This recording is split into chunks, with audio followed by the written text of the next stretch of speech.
Baik Bapak Ibu, Akang Teteh sekalian, kita akan mulai acara hari ini. Bismillahirrahmanirrahim. Assalamualaikum warahmatullahi wabarakatuh. Saya ucapkan selamat datang dan terima kasih atas kehadiran Bapak Ibu, Akang Teteh sekalian di acara ngopi bareng dalam kaitan pengembangan sumber daya TIK Kota Bandung. Mudah-mudahan kegiatan ini bisa memberikan manfaat yang optimal dalam rangka menambah wawasan dan ajang saling berbagi gitu ya, bagi kita semua pengelola TIK di lingkungan Pemkot Bandung. Alhamdulillah pada kesempatan kali ini sudah hadir Kang Fatur yang juga alumni Pemkot Bandung. Kayaknya semua sudah pada kenal ya dengan Kang Fatur. Kemudian juga Pak Kadis menyampaikan salam, mohon maaf tidak bisa hadir karena sedang di Grandia. Demikian juga Pak Kabit sedang ada rapat dengan Pak Sekdis dan para kabit lainnya. Jadi tidak bisa mengikuti kegiatan ini untuk saat ini. Nanti mudah-mudahan bisa menyusul bergabung bersama kita. Baik, untuk mengoptimalkan waktu, saya persilakan saja kepada Kang Fatur untuk bisa berbagi tentang konsep agile dan produk management. Terima kasih. Siap, hatur nuhun, Bapak Ibu sekalian. Selamat pagi menuju siang. Senang banget bisa sharing sama Bapak Ibu sekalian sebagai yang pernah mencuri ilmu dari Bapak Ibu sekalian di Pemkot. Oke, jadi ceritanya beberapa waktu yang lalu tuh Bu Ira sempat diskusi lah, ngechat gitu ya, di kalau di Pemprov gimana soal agile, soal product management dan lain sebagainya. Terus gimana kalau misalkan mungkin nanti satu waktu ada waktu untuk sharing gitu ya sama Bapak Ibu sekalian. Akhirnya di set agenda, kemudian jadilah hari ini. Mudah-mudahan sesi kali ini bisa jadi ada nilai tambah yang bisa Bapak Ibu sekalian dapat gitu ya, mudah-mudahan. Kemudian kalau ingin akhirnya nanti diimplementasi juga mangga dipersilahkan, karena disclaimer pertama, apakah JDS sudah secara utuh mengimplementasikan agile? Kalau kita sering nyebutnya adalah kita baca dulu teorinya, kemudian kita salah gunakan teorinya. Kenapa? Karena nggak melulu apa yang seharusnya seperti teori itu bisa diimplementasikan apa yang ada di kondisinya gitu di JDS ataupun bahkan mungkin di startup secara umum gitu. Apakah seluruhnya sudah menerapkan agile? Jadi nggak melulu juga. Bisa disesuaikan, sangat mungkin untuk disesuaikan karena startup yang digadang-gadang sebagai promotornya lah ya, yang menjual dalam tanda kutip soal agile dan product management itu. Kalau misalnya startupnya baru 4 orang, apakah bisa mengimplementasikan agile? Kan belum tentu juga. Jadinya apa yang dilakukan JDS ini adalah hasil lesson learn. Kita mulai implementasi kita tahun 2021 pertengahan, sampai hari ini kita masih menerapkan agile organization yang tailor-made, dibuat atau disesuaikan dengan kebutuhan dari JDS itu sendiri. Kurang lebih itu, saya izin share screen. Oke. Oke. Sebelumnya perkenalkan lagi, nama saya Trifatur Rahman, di JDS sekarang sebagai Senior Product Manager untuk Portal Data Jabar. Nah, di mana nanti berposisinya Portal Data Jabar, kemudian apa hubungannya dengan JDS, apa hubungannya dengan bidang statistik di Kominfo Jabar, nanti saya akan coba jelaskan sedikit demi sedikit gitu. Nah, sharing outline-nya ada pesan sponsor dulu, bakal cerita sedikit soal intro JDS itu seperti apa, kemudian kita bicara ke Agile, kenapa harus Agile, sampai ke Spotify model. Apa itu Spotify model, dan bagaimana implementasi Spotify model di Jabar Digital Service gitu ya. Nah, JDS sendiri sebenarnya inisiatif kecil dari mimpi besar Pak Gubernur untuk mewujudkan Jabar Digital Province gitu ya. Kalau lihat di box yang warna merah itu ini bagian dari inovatif unit. Jadi selain ada JSH atau Jabar Cyber Hoax gitu ya, ada penguatan Diskominfo-nya gitu ya sebagai pengampu urusan pemerintah di komunikasi dan informatika dan lain sebagainya gitu ya. Ada One Data, One Map, Command Center dan lain sebagainya. Nah, kita implementasikan Jabar Digital Service ini sebagai unit pelaksana teknis daerah di bawah koordinasi Dinas Komunikasi dan Informatika Provinsi Jawa Barat gitu. Ini visi dan misi dari JDS sendiri. Sebenarnya sudah ada visi misi yang baru gitu ya, tapi belum official. Visi misi yang baru ini sebenarnya lebih mempertajam visi misi yang sekarang tampil di layar Bapak Ibu sekalian. Saya full screen-kan dulu. Nah, ya kalau sejak kita berdiri 2019 sampai 2022 ini, misi atau visi yang kita pegang adalah kita pengen menjadikan Jawa Barat sebagai provinsi terdepan dalam penggunaan data dan teknologi untuk mendukung layanan publik, perumusan kebijakan, dan yang lebih inovatif, adaptif, dan inovatif gitu ya. Mewujudkan visi tersebut, ada 3 misi yang kita buat. Pertama adalah data for decision making, kemudian ada pengembangan kehidupan masyarakat untuk menggunakan teknologi digital, dan transformasi digital di pemerintahan. Di visi misi yang baru secara konteks itu tidak berubah jauh, tinggal mempertajamnya aja sebenarnya di misi yang barunya nanti gitu ya. Nah, kita masuk ke topik yang pertama. Jadi sebenarnya ada dua topik ya Bapak Ibu sekalian, mudah-mudahan bisa efektif waktunya. Topik yang pertama adalah bicara soal agile itu apa. Kemudian yang kedua bicara soal product management yang secara agile juga gitu ya, sebagai implementasi dari agile organization juga. Nah, ini gambarnya Messi bukan gara-gara habis juara Piala Dunia ya, tapi karena memang lebih representatif aja. Ngebandingin antara Formula One dengan Messi, satu hal yang paling mencolok adalah bukan jenis olahraganya tentunya, tapi Messi itu lebih lincah karena agile itu lincah, bukan cepat. Kenapa beda antara lincah dan cepat? Konotasinya adalah kalau lincah itu adaptif. Apapun obstacle-nya itu masih bisa dikondisikan, entah itu belok kanan atau belok kiri atau lewat atas, lewat bawah dan sebagainya gitu ya. Persis sama apa yang dilakukan oleh Messi dengan Argentina dan juara dunianya gitu ya. Lebih fleksibel, ada hadangan dari back di kanan, belok kiri, ataupun dikecoh dan sebagainya. Nah, kurang lebih konsepnya sederhananya agile itu adalah lincah, bukan cepat. Karena kalau cepat kesannya itu ngabisin apapun yang ada di depannya gitu ya. Dan sementara agile nggak melulu seperti itu. Nah, yang perlu diketahui bersama bahwa agile ini sebenarnya adalah software development methodology gitu. Sama seperti waterfall, secara metodologi ya, pengembangan perangkat lunak.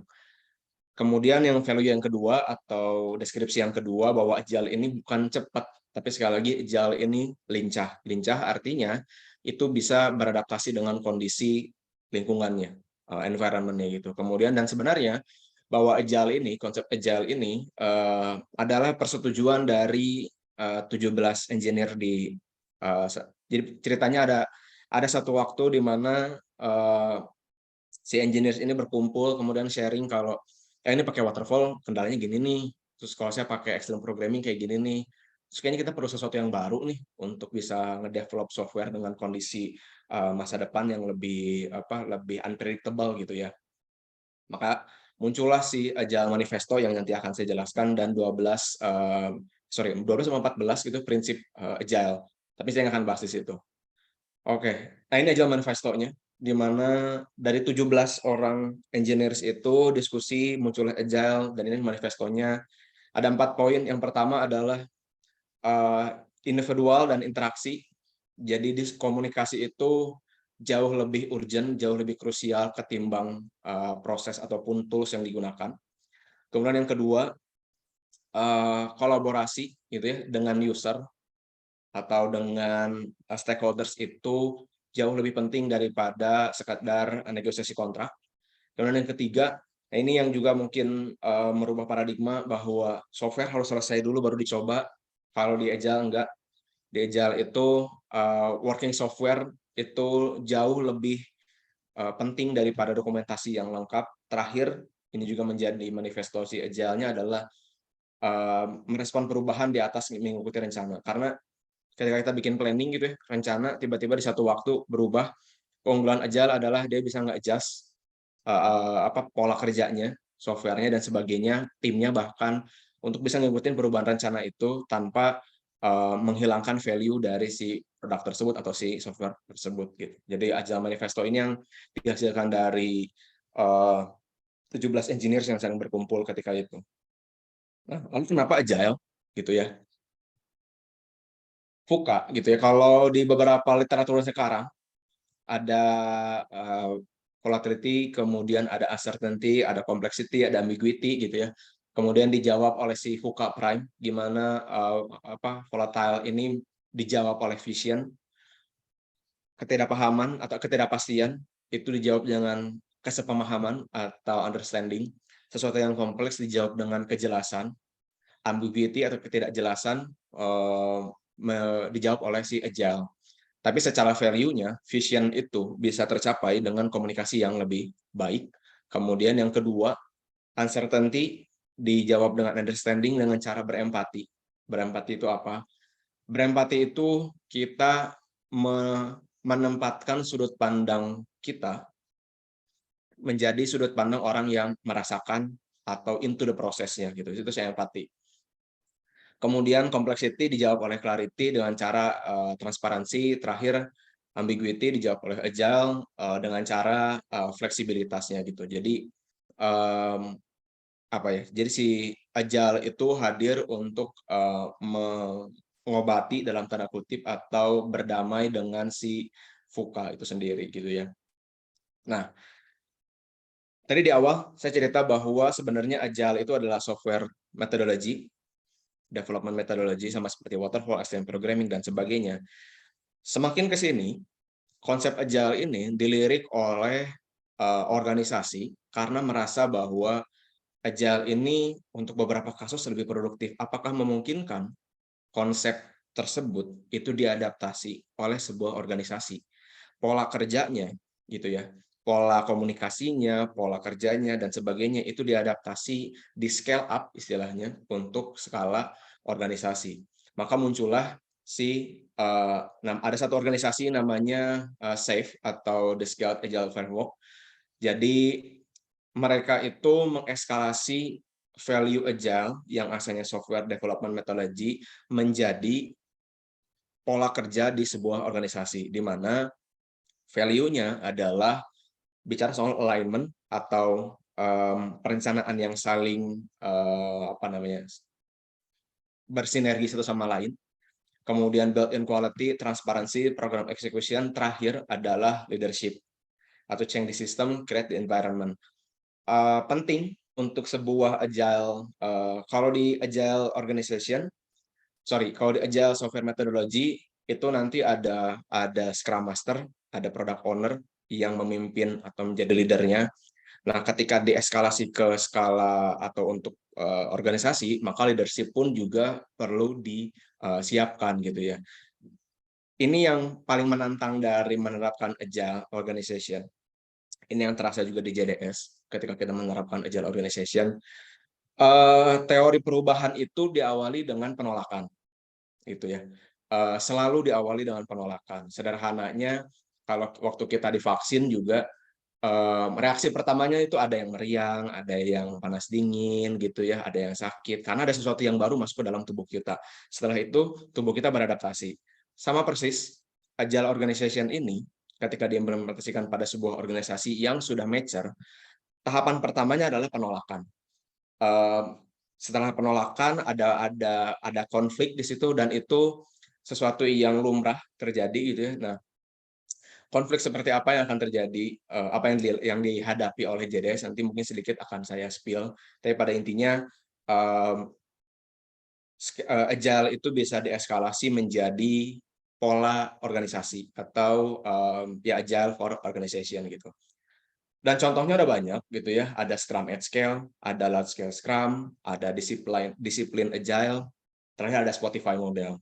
Tapi sebelum ke Spotify Model, intinya adalah di 3 poin sebelumnya, itu kembali lagi ke setiap organisasinya ingin menerapkan Agile seperti apa. Nggak mesti sama, nggak mesti apa yang dilakukan oleh company X ini bisa digunakan juga oleh company Y, nggak melulu. Jadi bisa sangat di custom gitu. Sama seperti apa yang dilakukan oleh Spotify dengan Spotify Model, di mana Spotify Model ini adalah people driven gitu, berfokus pada kepentingan di budaya kerjanya dan jejaring kerjanya gitu ya. Dan tujuannya adalah agile organization adalah membentuk agile team. Agile organization ini nggak melulu harus dikerjakan atau dieksekusi langsung keseluruhan di organisasinya. Nggak melulu. Cukup dibuat misalkan agile team-nya aja gitu. Agile team yang kecil sebagai driversnya, sebagai inisiatornya gitu, itu bisa sangat mungkin dilakukan. Jadi nggak melulu, oke kita misalkan menerapkan agile organization. Yang harus pertama dibuat adalah ya bikin tim kecil dulu untuk mengimplementasikan agile timnya gitu ya.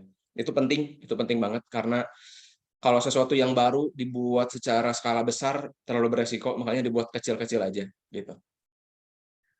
Agile team ini goals-nya adalah pertama, kita harus percaya satu sama lain gitu ya, kompetensinya, harus bisa saling berkolaborasi, harus bisa saling memotivasi, jelas tadi percaya. Kemudian fokusnya adalah pada keberlanjutan. Jadi kalau misalkan apa namanya ya, kalau si Agile ini hanya untuk ngikutin tren gitu ya, oh karena organisasi lain udah Agile, maka saya harus Agile, itu agak sulit untuk bisa dieksekusi karena nanti keberlanjutannya bisa tanda tanya gitu karena cuman kalau ngikutin doang gitu. Nah, saya akan bahas selanjutnya di Spotify Model, di mana Spotify Model ini adalah model Agile Organization yang digunakan atau diadaptasi oleh Jabar Digital Service. Kita implementasi ini tadi sempat diceritain di awal, sejak tahun 2021 pertengahan, kurang lebih sebenarnya si Agile Spotify Model ini gitu ya, Scaling Agile at Spotify ini diinisiasi oleh Spotify di tahun 2012 kurang lebih. Kalau misalkan Bapak Ibu tertarik dengan Spotify Model, ada satu series di Netflix judulnya Playlist, ada 6 episode, itu menceritakan tentang bagaimana Spotify berkembang dari awal sampai dengan hari ini. Di situ di-spill sedikit-sedikit bagaimana agile organization mereka terapkan gitu ya. Nah, kenapa akhirnya si Spotify ini melakukan atau mengimplementasikan agile untuk organisasi dalam di tahun 2012, jadi si papernya ini paper tahun 2012, mereka itu sudah memiliki 15 juta pengguna aktif dengan 4 juta kali diputar. Mereka punya 30 tim di 3 kota dalam 6 tahun. Konteksnya adalah mereka punya user base atau penerimaan manfaat yang sangat besar. Kemudian mereka memiliki tim yang harus dirawat, harus di-nurture. Dengan kompleksitas seperti itu, nggak bisa nih dengan cara yang normatif aja. Nggak bisa dengan cara sebuah organisasi berproses bisnis as usual. Nggak mungkin. Makanya mereka mengembangkan atau berinisiatif, kita bikin Spotify model. Papernya kalau dibaca, mereka bilang ini belum tentu yang paling benar. Mereka juga mengklaim bahwa kalau kalian baca saat ini belum tentu juga masih relevan digunakan di Spotify ketika itu gitu ya. Jadi sangat mungkin untuk di-adjust. Tapi secara prinsip Spotify model ini memiliki beberapa kelompok kecil gitu ya. Kelompok-kelompok gitu ya. Ada yang disebut dengan squad. Squad itu seperti mini startup gitu ya. Seperti Scrum team menerapkan lean model. Dan secara human resource itu ada leadernya, kemudian ada agile squad member dan sebagainya. Kemudian ada tribe gitu. Tribe ini kumpulan squad dengan concern atau konteks masalah yang kurang lebih sama, dan di tribe ini Kalau si papernya bilang bahwa kalau bisa nggak lebih dari 100 member, karena kalau di atas 100 member, eh, sosialisasi antar individunya itu terlalu challenging. Jadi kalau bisa dibuat kurang dari 100. Kalau misalkan lebih dari 100, bisa dievaluasi apakah menjadi tribe baru atau menjadi squad baru dan sebagainya. Kemudian yang keempat ada namanya chapter. Chapter ini posisinya sama, tapi lintas squad, tapi masih dalam tribe yang sama. Jadi kalau lihat visualisasinya di sini, ada satu tribe terdiri dari beberapa squad, gitu ya. Lead-nya adalah product owner, si PO ini. Bentar saya ganti dulu jadi warna merah. Nah, kemudian di bawah squad ini, di posisi yang chapter ini adalah posisi yang sama. Misalkan di sini ada UX misalkan. UX di squad 1, squad 2, squad 3, squad 4, dikumpulin itu jadi chapter. Kemudian ada lagi yang namanya guild. Ini posisinya sama, UX juga tapi lintas tribe gitu. Atau apa namanya? Ada UX, ada UI tapi lintas tribe, dikumpulin itulah jadi si guild gitu. Kurang lebih si Spotify model ini memperkenalkan squad, tribe, chapter, dan guild. Nah, bagaimana caranya ini diimplementasikan di JDS? JDS mengimplementasikan ini dengan segala macam trial and error-nya, dengan menyalahgunakan dan sebagainya. Kalau misalkan dibilang kenapa akhirnya kita menerapkan Agile Organization, setidaknya ada 5 program unggulan di Jabar Digital Service. Ada Desa Digital, ada Jabar Command Center, ada Sapa Warga, ada Ekosistem Data Jabar, ada Picobar, kemudian ada apa namanya, ada Sidebar, banyak yang harus kita rawat si inisiatif ini, produk ini, dan nggak mungkin dengan cara yang sederhana. Kurang lebih ada kayak gini, ada integrated portal Jabar yang dipetakan ke visi misinya si JDS gitu. Nah, sebagai informasi, total kurang lebih personil di JDS itu ada sekitar 170 orang, di mana 160-an, 161 kurang lebih kalau saya tidak salah itu adalah non ASN. Jadi sekitar 160 orang itu non ASN dan tidak mungkin menggunakan pola yang normal untuk mengelola 160 orang. Perlu satu model yang lebih efektif gitu ya.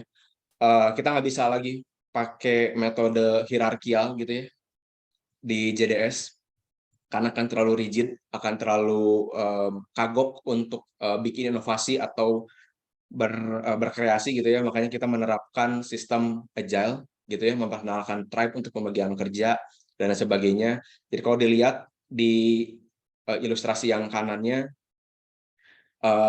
kasih-kasihnya tetap ada sesuai dengan nomenklatur gitu ya. Tapi di bawahnya ada beberapa tribe yang kita ciptakan supaya bisa bekerja lebih lincah gitu.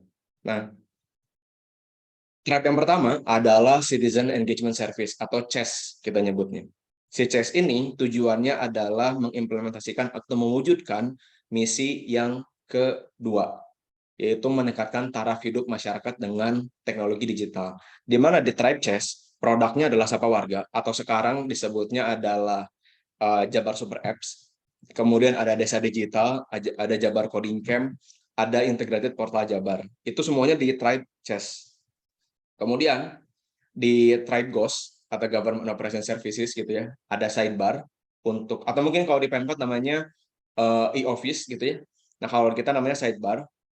Kemudian ada SSO, ada Command Center, ada Digiteam untuk JDS-nya, dan lain sebagainya. Itu ada di Ghost. Kemudian di yang ketiga ada ekosistem data Jabar, ada portal data Jabar, di mana dalamnya ada satu data, satu peta, open data gitu ya, ada dashboard Jabar, data analytics, dan core data platform, itu di Tribe ekosistem data Jabar. Nah, kemudian yang keempat, yang sekarang sudah dilebur ke CES gitu ya, adalah Picobar, termasuk dengan dashboard Picobar, SimLab, logistik, dan sebagainya. Itu di Picobar sekarang sebagian dialih kelola ke Dinas Kesehatan, sebagian lagi secara teknis masih dikembangkan oleh JDS gitu. Jadi di kita ada 3-4 tribe gitu ya untuk menerapkan, untuk mengimplementasikan program-programnya. Kemudian yang berikutnya, Ya, kalau secara squadnya itu ada PDJ atau Portal Data Jabar, ada Dashboard Jabar, ada Core Data dan sebagainya. Tribe-nya itu ada 3 tadi ya, Ekosistem Data Jabar, Chess dan Ghost. Kemudian ada Chapter dan Guild. Nah ini mungkin yang agak berbeda. Di JDS dengan 161 tenaga ahli gitu ya, pegawainya JDS itu dibagi menjadi kurang lebih 6 divisi. Yang pertama divisi analisis. Divisi analisis ini seperti chapter atau guild gitu ya, chapter dan guild bisa disamain. Di dalam divisi analisis ini isinya ada product manager, ada business analyst, ada UX research, ada UI designer gitu. Kemudian di data nanti di slide berikutnya lebih detail, ada divisi data, ada divisi IT Dev atau pengembangan teknologi informasi, ada divisi implementasi atau IMP kita bisa nyebutnya, komunikasi konten, ada HR dan general affair.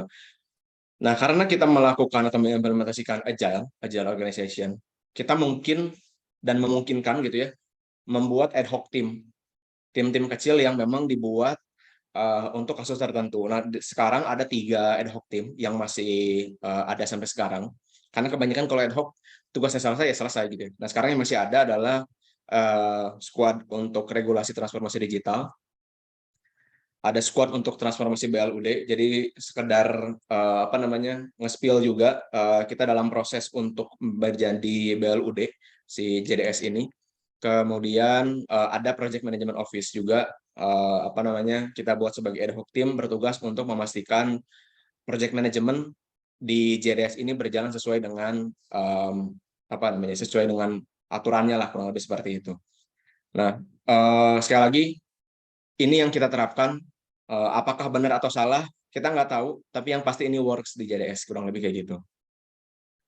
Nah, ini pendetailan tadi di chapter dan guild. Di divisi analisis ada product manager, ada business analyst, ada product research and design atau UI dan UX. Kemudian di IT dev ada front end, ada back end, ada QA, ada network engineer gitu ya. Di divisi data ada BI engineer, ada data analytics, ada data engineer, data quality dan sebagainya, sampai ke kalau kita ada divisi komunikasi dan konten itu mikirin gimana kita bikin promo, gimana kita bikin konten di Instagram, mungkin di LinkedIn dan sebagainya. Ini tuh kita sering nyebutnya seperti rumah. Misalkan saya sebagai product manager nih. Secara divisi saya ada divisi analisis, subdivnya adalah product manager. Tugasnya subdiv product manager adalah mengembangkan kapasitas product manager. Kayak misalkan kita sharing seminggu sekali, kita ngumpul seminggu sekali untuk ya weekly catch up aja gitu, udah ngapain aja di squadnya masing-masing gitu ya. Kemudian kalau misalkan ada challenge bisa diceritain, mungkin bisa jadi lesson learn juga buat yang lain. Nah, kita biasanya nyebut divisi ini kayak rumah. Jadi tempat kita pulang, ketemu dengan orang-orang yang kurang lebih sama. Entah itu pekerjaannya, entah mungkin secara konteks pekerjaannya sama. Dan kita melihat tribe, squad itu seperti tempat kerja. Jadi kita berangkat ngantor itu ke tribe dan squadnya gitu loh. Kalau udah masuk ke kantor, ke tribe dan squad, kita udah nggak ngelihat lagi dia divisi mana. Dia harus berperan layaknya jabatannya gitu ya. Product manager dia harus jadi product manager. Data analytics dia berperan sebagai data analytics gitu. Dan kemungkinan juga dan besar kemungkinan ketika kita bikin ad hoc team, misalkan transisi BLUD, tim transisi BLUD, lead-nya misalkan ada di business analyst, tapi kita memerlukan seorang product manager di tim transisi BLUD ini. Si product manager nggak boleh kekeh bahwa dia product manager maka dia harus nge-lead, enggak. Kalau lead-nya ada di business analyst, ya udah ngikutin business analyst maunya apa gitu. Jadi menjadi product manager di squad nggak melulu ketika pindah ke squad yang lain itu jadi product manager lagi gitu. Jadinya willingness untuk memimpin dan dipimpin itu juga salah satu value yang harus dimiliki oleh apa namanya teman-teman di JDS gitu. Jadi nggak melulu harus jadi leader di semua tempat gitu. Nah, itu secara singkat. sebelum masuk ke topik yang kedua soal produk manajemen. Tapi untuk merangkum bagaimana si JDS ini mengimplementasikan agile organization. Lesson yang pertama adalah saya secara personal di JDS sebagai product manager itu merasa bahwa ketika sudah menjadi atau sudah berada di dalam squad, maka tanggung jawabnya adalah si squadnya. Tanggung jawabnya adalah ke lead tribe-nya, gitu. Tapi di sisi lain, saya juga punya tanggung jawab secara personal dan self-development ke divisi analisis atau ke koordinator divisi analisis. Jadi kalau misalkan saya ngerasa saya pengen belajar lebih banyak soal product manager, saya harus ngomong ke koordinator divisi analisis, bukan ke lead tribe. Tapi kalau misalkan bicara soal ini ekosistem data Jabar sebagai tribe, ini mau dibawa kemana ya, visinya seperti apa, itu bicaranya ke lead tribe. Nah, jadi di dalam konteks ini ya, ada squad, lead tribe, chapter dan guild ini.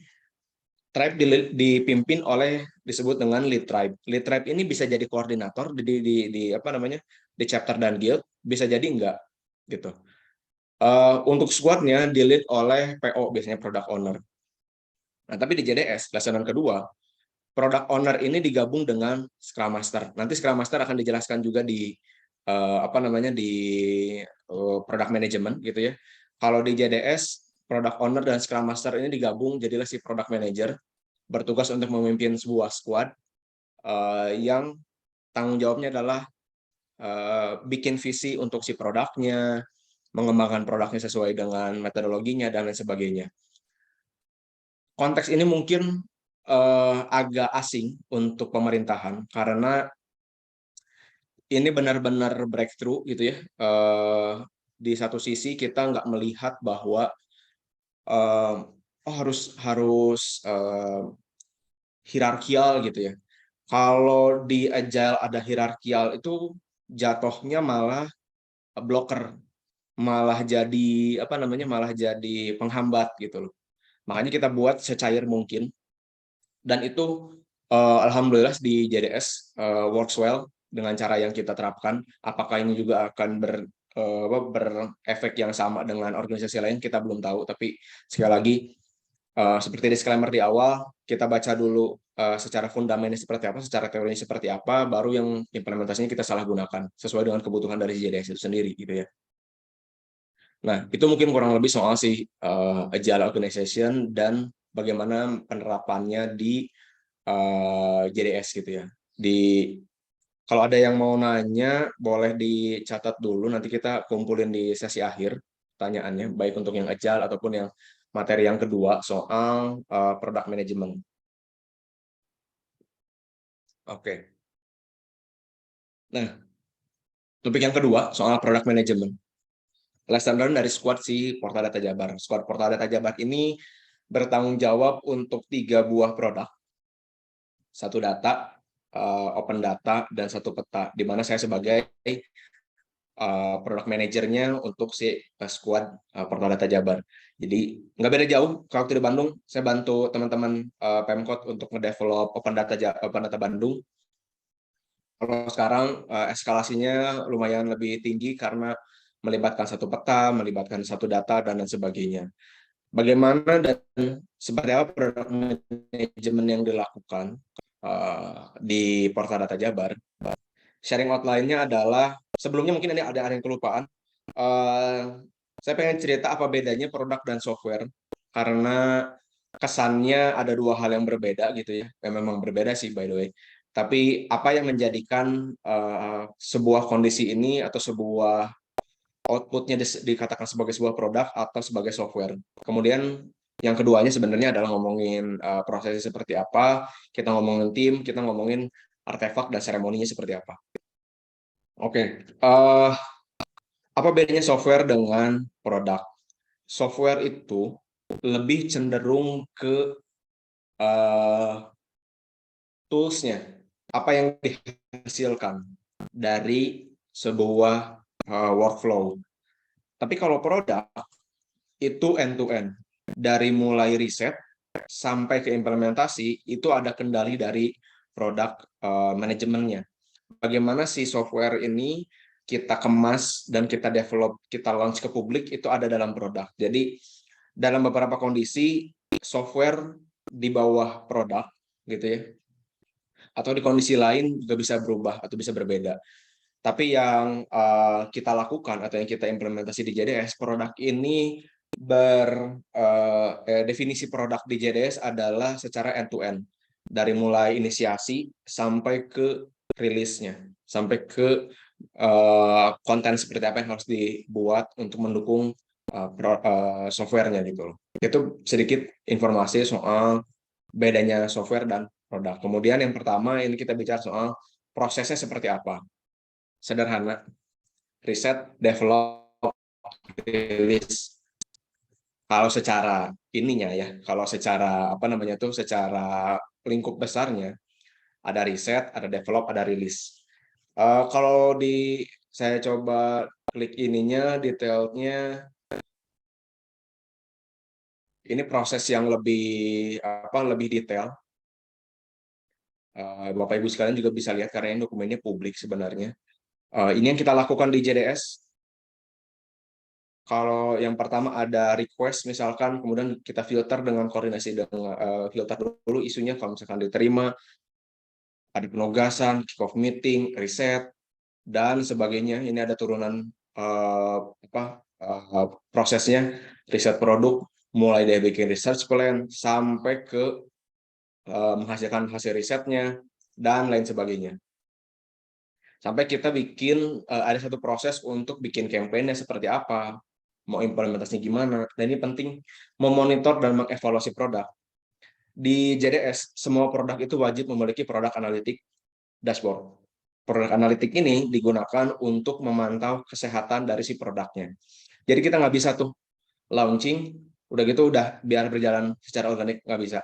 Sama sekali nggak bisa. Kita setiap bulan, mungkin setiap biweekly, setiap 2 minggu, kita harus report user barunya ada berapa, kemudian bug reports-nya ada berapa, kemudian juga khusus usernya udah sampai berapa banyak gitu ya. Itu mungkin yang agak berbeda juga. Sampai ke proses untuk nge-develop produknya secara rutin gitu ya. Secara umum sebenarnya prosesnya ya ini, research, develop, sama rilis. Setelah itu udah gitu ya. Detailnya nanti kalau misalnya masih ada waktu saya bisa jelasin.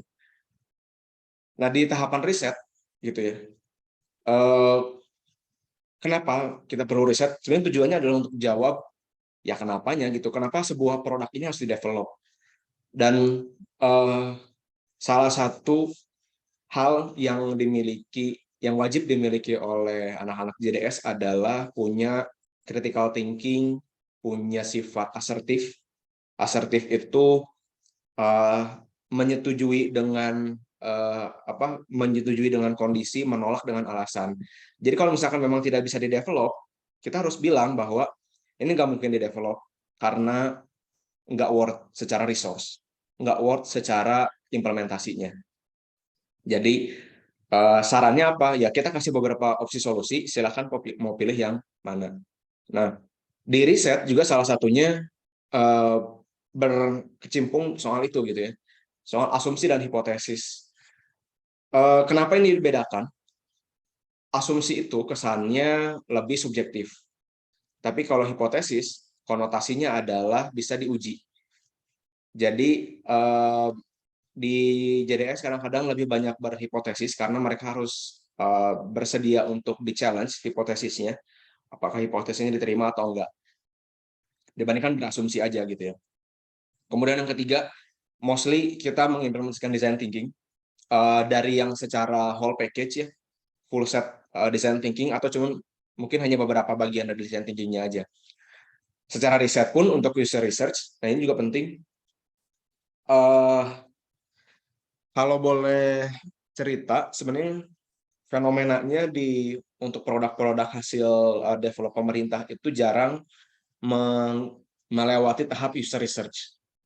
Kita selalu bicara bahwa produk ini untuk masyarakat, gitu ya, untuk kesejahteraan masyarakat. Tapi kalau ditanya pertanyaan berikutnya atau di challenge pertanyaan berikutnya, masyarakat itu siapa? Gimana kita mendefinisikan si masyarakatnya? Ambil contoh deh, Open Data Jabar. Kita bikin satu platform yang value-nya adalah untuk mempermudah masyarakat untuk bisa cari data terbuka. Kalau ditanya masyarakatnya siapa, kita bisa jawab bahwa market utama kita adalah akademisi. Buktinya apa? 75% visitors request data yang masuk ke satu data masuk ke open data dan sebagainya, yang masuk ke hotline itu 75% adalah akademisi dan mahasiswa gitu. Maka kalau misalkan kita ingin melakukan pengembangan open data, yang pertama ditanya adalah mahasiswanya dulu atau si akademisinya sebagai bentuk atau sebagai representasi dari pengguna utama gitu. User research itu tidak melulu interview atau kualitatif aja gitu. Tergantung dengan modelnya. Kita mau usability testing itu sifatnya behavioral dan kualitatif gitu ya. Kalau misalkan mau survei berarti kuantitatif dan altitudinal gitu ya. Kurang lebih seperti itu. Jadi user research ini nggak melulu semuanya harus dipakai, tapi pada intinya adalah konteks dari user research adalah kita bisa menemukan atau mencari tahu sebenarnya keresahan utama dari pengguna si produk ini apa. Itu yang jarang dilakukan oleh mayoritas produk di pemerintah. Beda dengan di startup. Kalau di startup, yang pertama justru ditanya adalah ini produk market fit nggak? Karena dia harus invest, ngeluarin sekian jumlah uang, kalau misalnya dilempar ke publik, nggak ada yang pakai, rugi. Sehingga proses risetnya dibuat sedemikian rupa supaya nggak rugi. Nah, konsep ini jarang terjadi di pemerintah karena riset maupun tidak riset, produk tetap launch. Ketahuannya nanti gitu ketika ngerasa syukur-syukur dipantau ya usernya berapa dan sebagainya. Kalau enggak kita nggak bisa tahu apakah effort kita mengeluarkan anggaran, effort kita melakukan development produknya ini terbayar nggak dengan jumlah user yang masuk gitu loh. Dan ini yang terjadi di belakang Sapa Warga dan Picobar. Picobar itu punya basis user yang sangat tinggi. Di sisi lain, Sapa Warga marketnya sangat spesifik di RW gitu. Ketika ada pertanyaan, bagaimana caranya kita menyelamatkan Picobar dengan kondisi pandemi yang sudah mulai menurun, ya adalah kita manfaatkan user base-nya ke Sapa Warga, digabung user base-nya user base-nya Picobar digabung dengan user base-nya Sapa Warga, maka jadilah si Jabar Super Apps. Proses risetnya itu bisa menghabiskan waktu sampai 6 bulan ini si JSA. Dengan segala macam kondisinya gitu ya. Jadi fase pertama ini, riset ini menjadi salah satu yang penting untuk menentukan tahapan kedepannya seperti apa. Yang kedua, develop. Ini yang kebanyakan mindset-nya adalah kalau ada satu isu, kalau ada satu request, maka dibuat dengan menggunakan atau melewati aplikasi gitu ya. Tapi kadang kita nggak tahu si aplikasi ini dibuatnya untuk apa, untuk siapa, menyelesaikan masalahnya, untuk masalah apa gitu ya. Nah itu yang kadang luput karena proses risetnya kurang lengkap gitu. Nah dalam proses develop ini sebenarnya tujuannya adalah ya membuat tangible item berdasarkan riset. Konteksnya adalah nih, membuat hasil riset menjadi tangible item. Kalau tanpa riset, kita mau bikin tangible item seperti apa? Makanya sekali lagi, proses riset adalah proses yang krusial dalam proses product development. Kemudian secara metode, itu bisa menggunakan Scrum atau Kanban, atau digabung, seperti mayoritas product development di JDS menggunakan Scrum Ban. Gitu ya, digabung antara model Scrum dan Kanban. Gitu ya. Secara ilustrasinya, mulai dari planning ke implementasi, atau development gitu ya, nanti ada retrospektif, ada review, nanti saya jelasin di seremoni dan artefak, masuk ke fase deployment. Jadi sekali lagi proses develop ini hanya proses kedua, jadi bikin aplikasi itu kalau risetnya udah beneran beres. Gitu. Jadi jangan bikin aplikasi dulu baru di riset, itu bahaya. Terakhir baru develop ya dirilis gitu ya. Nah ini juga yang cukup bukan bertolak belakang, tapi cukup jarang dilakukan oleh mayoritas produk pemerintah. Ini juga yang selalu jadi pertanyaan ke saya sebagai product manager, ke teman-teman di JDS gitu ya. Kenapa sih kalau bikin produk tuh selalu ada update, selalu ada perubahan? Ya kalau saya sih jawabnya, ya tinggal Bapak Ibu tinggal buka Play Store aja. Buka Play Store atau App Store-nya, buka halaman untuk updates-nya, produk sebesar Instagram pun sampai sekarang masih ada update-nya. Produk sebesar Google, YouTube, sampai sekarang masih ada update-nya. Kenapa? Karena paradigma yang terjadi gitu ya, rata-rata di pemerintahan itu, ya produknya harus beres dulu, baru di-launch. Nah, itu cukup bertolak belakang dengan model Scrum. Karena kalau Scrum itu nggak ngelihat selesai atau tidak, yang penting berjalan. Makanya di slide awal saya cerita, Agile Manifesto itu adalah working software itu jauh lebih penting daripada dokumentasi yang secara utuh, kurang lebih kayak gitu. Nah, bagaimana kita bisa merilis produk yang working software? Kita kenal dengan yang namanya MVP atau minimum viable product, di mana secara fungsional itu tercover, secara kehandalan juga ada, secara usable juga bisa dipakai, secara desain juga bisa sesuai dengan kebutuhan usernya. Dibandingkan paradigma yang selalu terjadi adalah kita beresin dulu nih fungsionalnya, baru naik ke reliable, masuk ke usable, masuk ke empathic design gitu ya. User nanti udah nggak keburu relate dengan masalahnya. Ambil contoh deh kasus yang terjadi di JDS. Kasus yang pertama, Picobar. Picobar itu muncul dengan MVP yang jauh tidak seperti sekarang. Halaman pertama Picobar itu adalah halaman dashboard menggunakan Tableau yang menunjukkan kasus-kasus per daerah di Jawa Barat. Itu dashboard Tableau, itu beratnya bukan main. Dibuka di mobile susah, dibuka di comment center juga lama, tapi mau nggak mau kita harus launch. Karena kalau nunggu dulu bagus, keburu selesai pandeminya. Jadi, make sure fungsionalnya tercover, reliable sampai nanti di emphatic design-nya. Itu kasus pertama. Kasus kedua yang baru terjadi, kita bikin satu produk untuk menginformasikan kondisi di gempa di Cianjur. Saya hampir terlibat, tapi ternyata ada squad lain yang ditugaskan. Jadi kalau Bapak Ibu tahu ada satu produk kita selalu nyebutnya adalah proyek yang dadakan itu tahu bulat, karena digoreng dadakan gitu ya. 2 hari harus beres. Ya 2 hari masih kehitung oke lah. Kadang-kadang ada yang minyak goreng, kasus minyak goreng itu lebih ekstrim lagi. Pak Gubernur di satu doorstop bilang bahwa kita akan memperbaiki distribusi logistik minyak goreng. Nanti dalam beberapa waktu dekat kita akan rilis aplikasinya. Nah, satu-satu PM ditelepon tuh sama Pak Agi sama Kepala UPTD waktu itu. Kang Fatur, bisa nggak? Kang, bisa nggak? Bisa nggak? Gitu kan. Terus karena sudah berpengalaman, yang lain sudah berpengalaman di Picobar, ini bisa ke handle lah si minyak goreng ini. Jadilah si aplikasi untuk distribusi logistik minyak goreng ketika itu. Sasaran ketiga adalah kemarin yang soal Cianjur, kita bikin satu produk namanya pisau dapur. Saya lupa kepanjangannya apa, pokoknya belakangnya Cianjur. Tujuannya adalah menginformasikan kondisi terkini soal apa yang terjadi di Cianjur. Kalau misalkan kita nunggu kasusnya selesai, keburu recover Cianjurnya, itu sudah nggak relate lagi nih si informasi yang mau kita deliver di Cianjur. 21 November, gempanya kejadian Senin siang, Selasa pagi, beberapa orang dipanggil untuk ngasih masukan, kemudian di Kamis sore, termasuk saya salah satunya diminta masukan apa yang harus dilakukan oleh Pemprov untuk mengcover apa yang terjadi di Cianjur gitu ya. Kita kasih beberapa masukan. Hari Jumat beberapa tim berangkat ke Cianjur. Hari Senin prototipenya keluar, pisau dapur, jabarproof.id.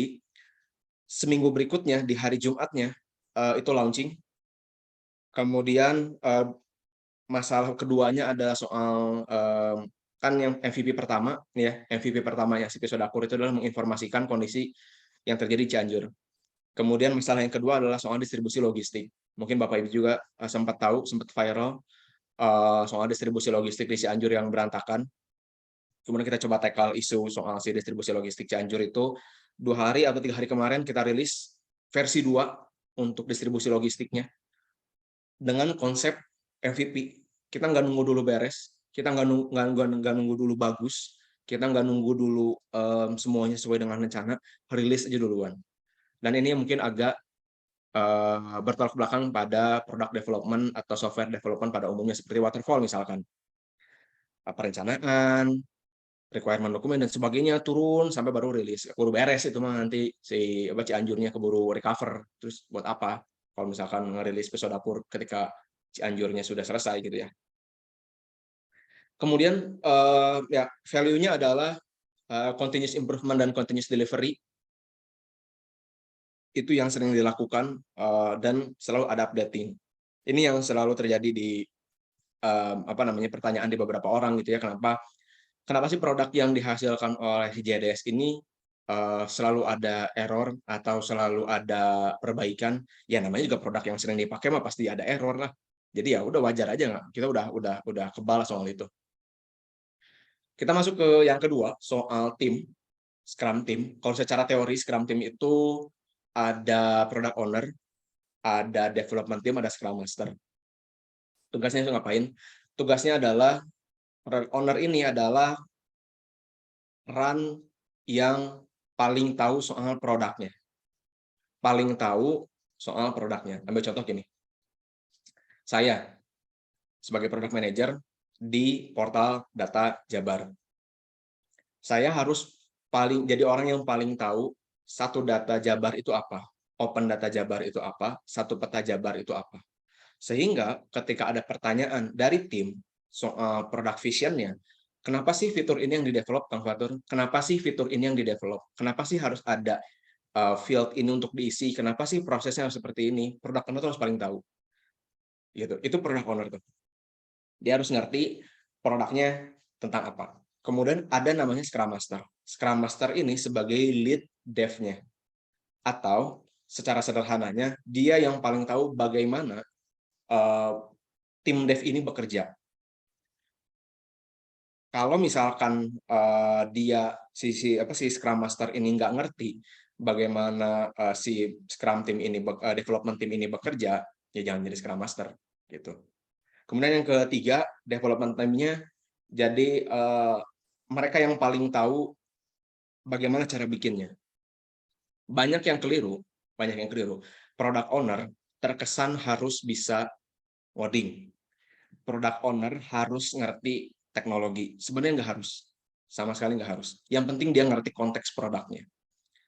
Kenapa? Karena sekalipun saya sebagai product owner, sekalipun saya bisa ngoding, saya nggak boleh sama sekali intervensi ke tim development. Karena value dari Agile adalah percaya. Proses pengembangan si produk portal data Jabar, satu peta, satu data, open data, saya percayakan penuh sama engineering manager saya, sama Scrum Master saya.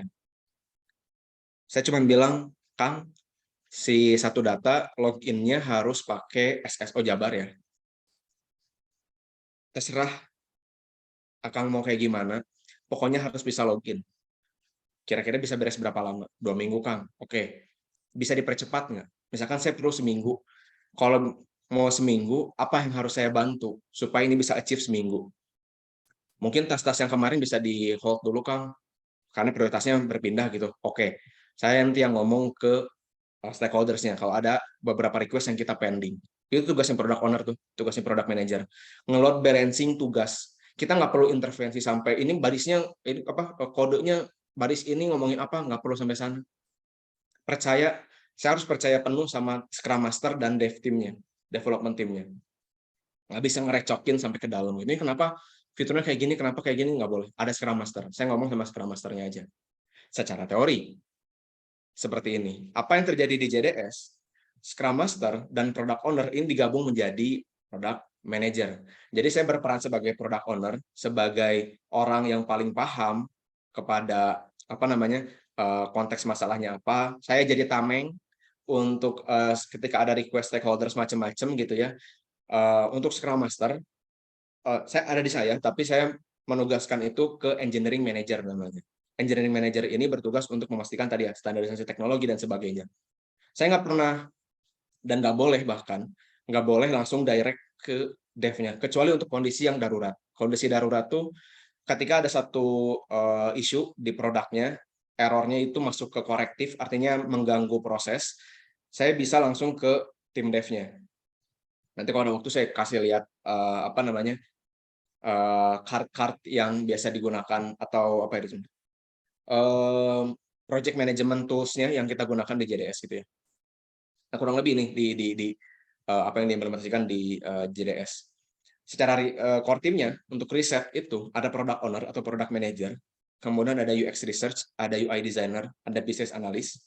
Kemudian di tahap kedua di development ada engineering manager membawahi back end, front end, QA, DevOps gitu ya. Kemudian di fase release ada project officer, ada monitoring officer dan content strategist, dan ada banyak lagi sebenarnya. Di PDJ, Portal Data Jabar, engineering manajernya itu sangat strict. Saya nggak mau, dia sempat bilang ke saya, Kang, kalau ada fitur apapun, saya bakal kerjain, asal satu, riset dulu. Harus valid dulu fiturnya, baru saya kerjain. Itu membentuk pola di PDJ, request apapun, itu harus diverifikasi sama UX dan business analyst. Ambil contoh kasusnya.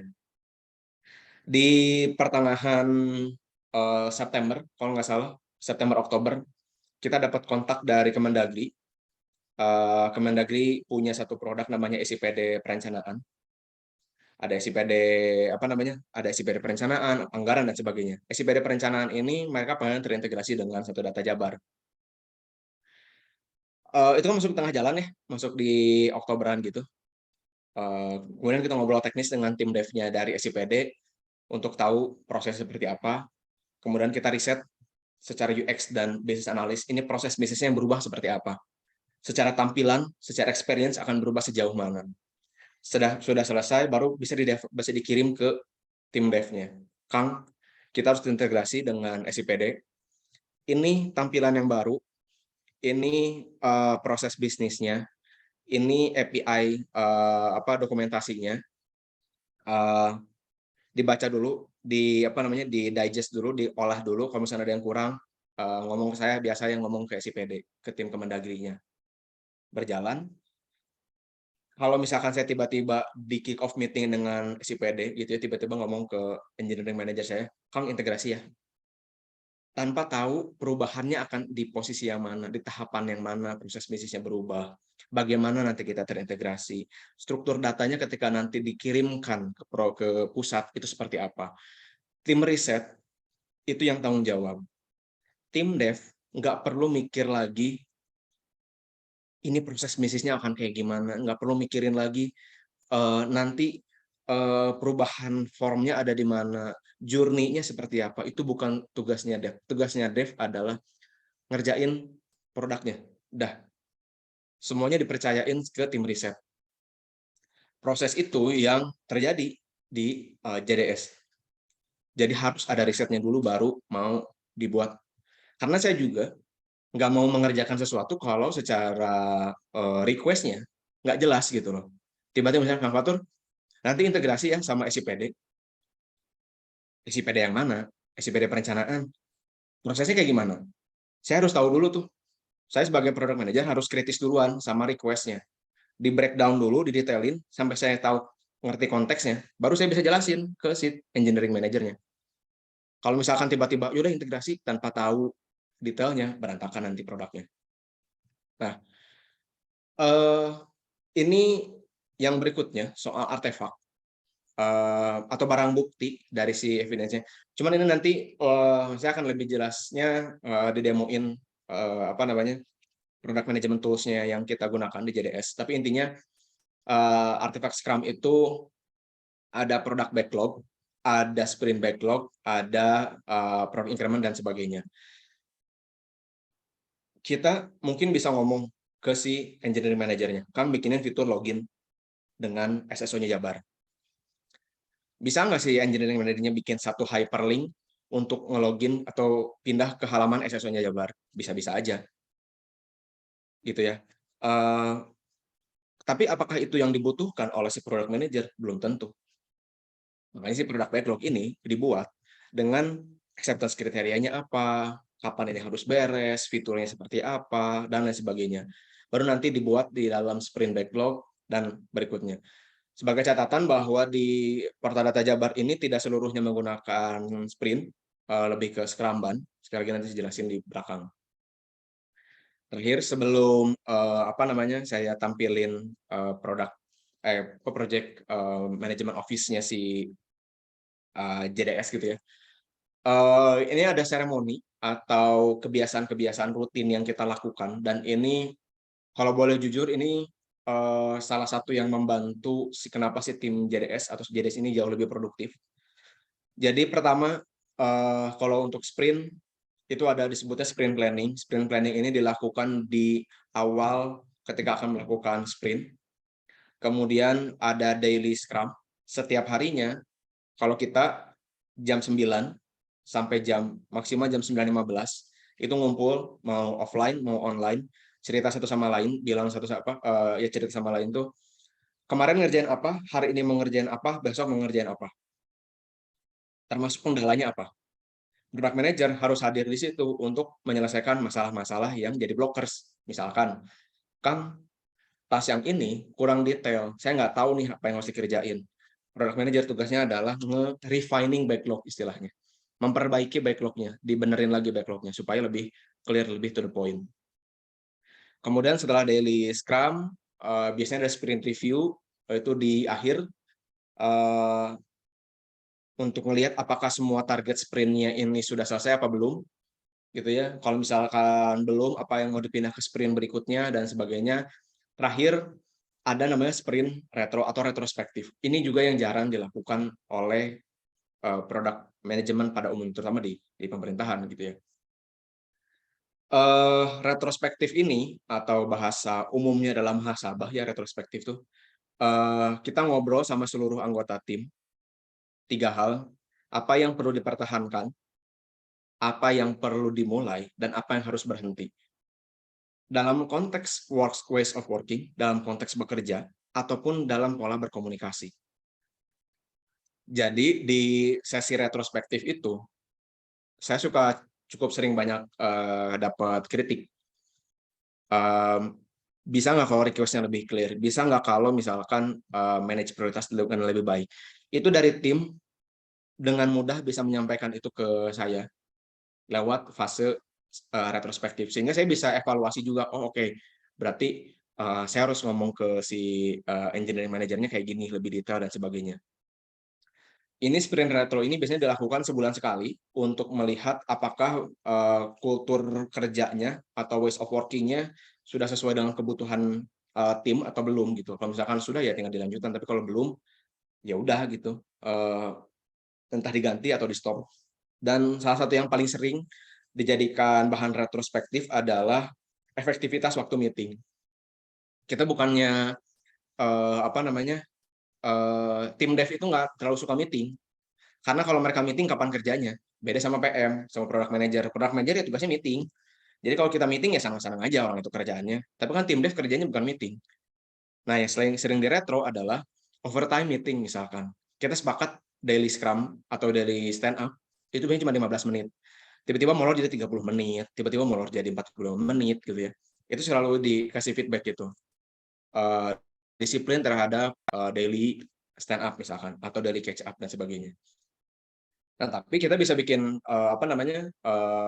bisa bikin seremoni yang lain, misalkan mau ada weekly catch up, mau ada bi-weekly, mau ada quarterly, tapi intinya adalah si seremoni ini bertujuan untuk bisa paham satu sama lain, udah ngapain aja, mau ngapain aja, blokernya ada di mana.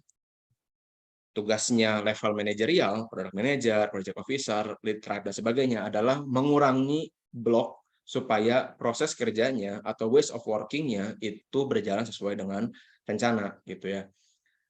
Itu yang jarang terjadi juga. Secara umum, kalau dirangkum gitu ya, modelnya kurang lebih seperti ini. Tadi ya, ada product owner, ada scrum master, ada scrum team atau si dev team. Tugasnya product owner atau product manager adalah bikin project vision atau product vision yang dipecah menjadi beberapa epic, dipecah lagi menjadi user stories, masuk ke sprint planning, di development, kemudian sprint meeting review, retrospektif, meeting lagi terus sampai akhirnya muncullah si si working software. Kurang lebih seperti itu. Di 15 menit terakhir saya akan kasih lihat produk project management dari PDJ lah, at least ya.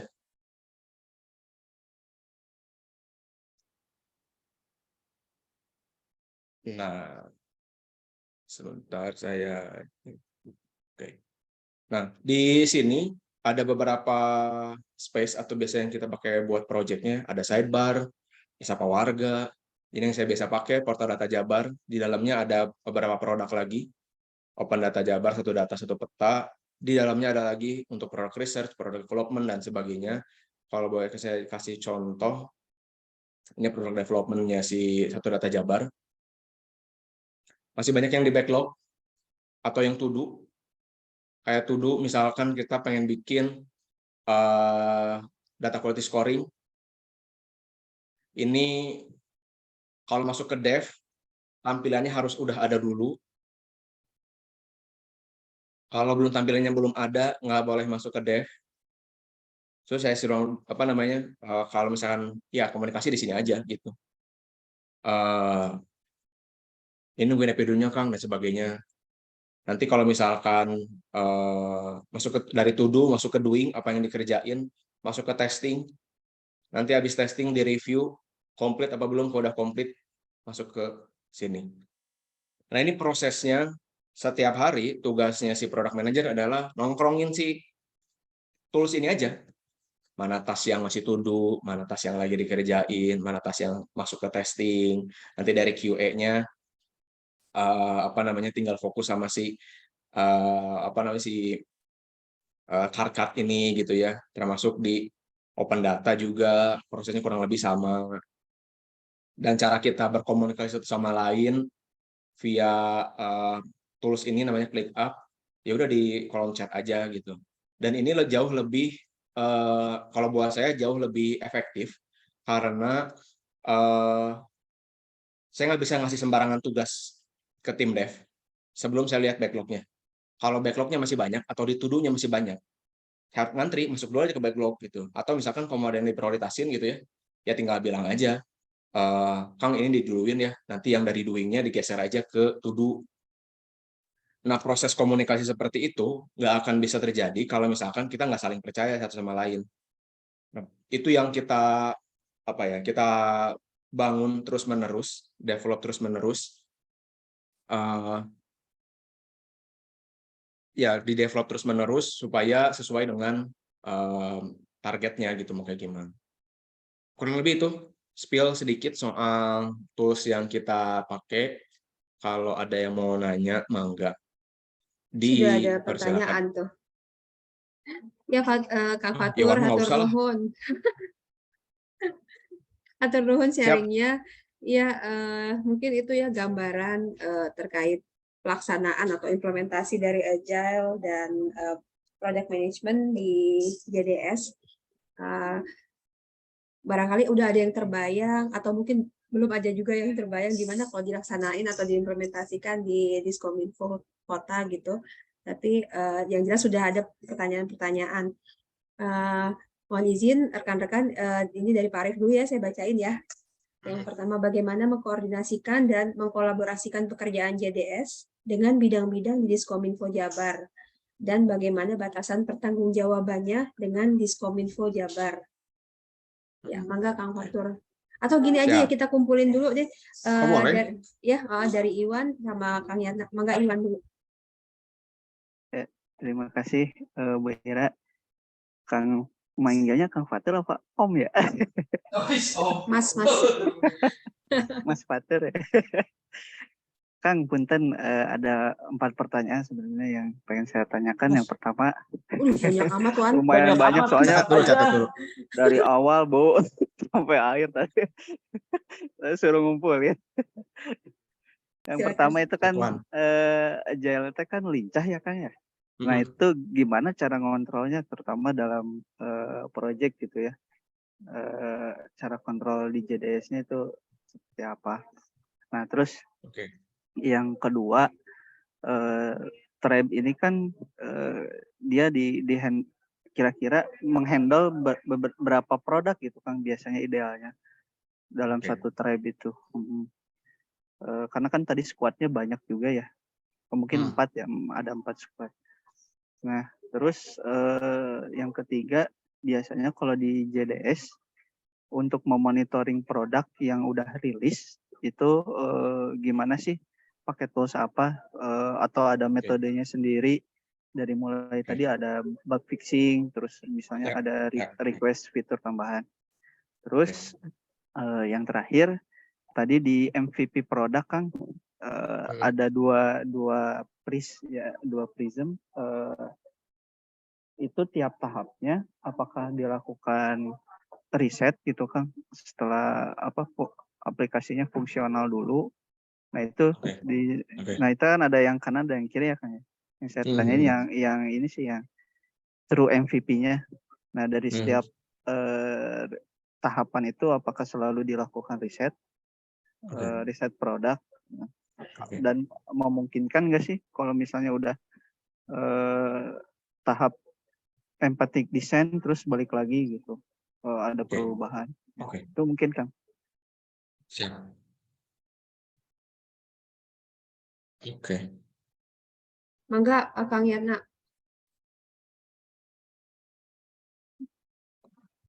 Perkenalkan, nama saya Adna Mulyana. Narasumber Panggilan sayangnya Pak apa, Fatur Pak ya, Pak Yatna? Fatur ya.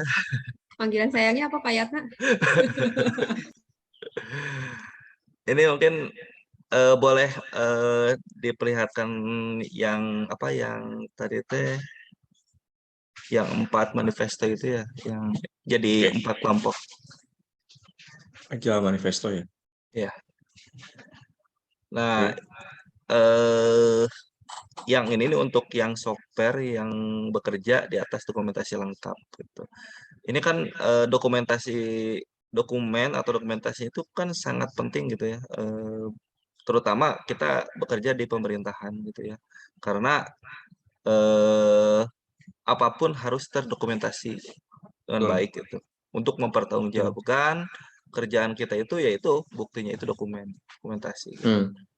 Boleh dijelaskan secara lebih detail gitu apa yang pengertian dari software yang bekerja di atas dokumentasi lengkap itu gitu. Sedangkan dokumen itu kan jadi penting gitu, jadi satu hal yang Ya. penting. Terus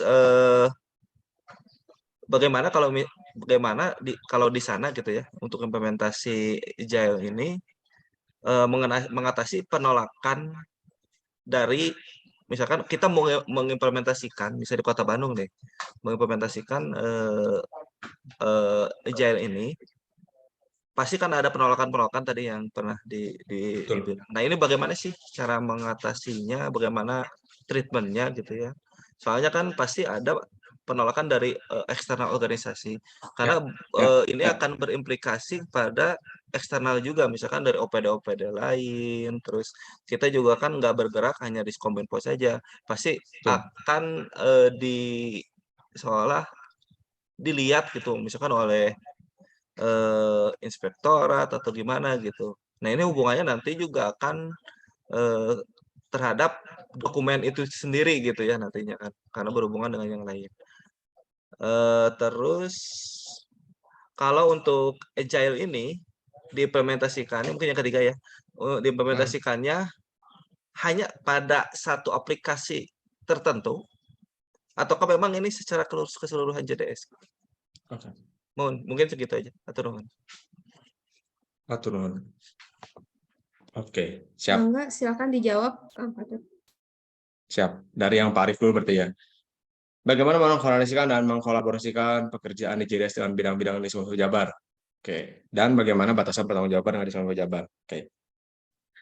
Kalau secara formalnya, secara normatifnya pasti refernya adalah ke Kebgub dan Pergubnya yang nge-breakdown soal tupoksi.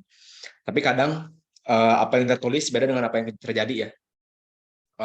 Kalau bisa bilang ada ada intrik, jelas pasti ada intrik. Yang dijelasin di awal juga bahwa perubahan itu fase pertamanya adalah penolakan. Jadi apa yang kita lakukan? Dan ini juga saya belajar dari Pemkot sebenarnya untuk menyeimbangkan apa yang harus dilakukan oleh teman-teman di PNS dan teman-teman yang ada di JDS. Oke.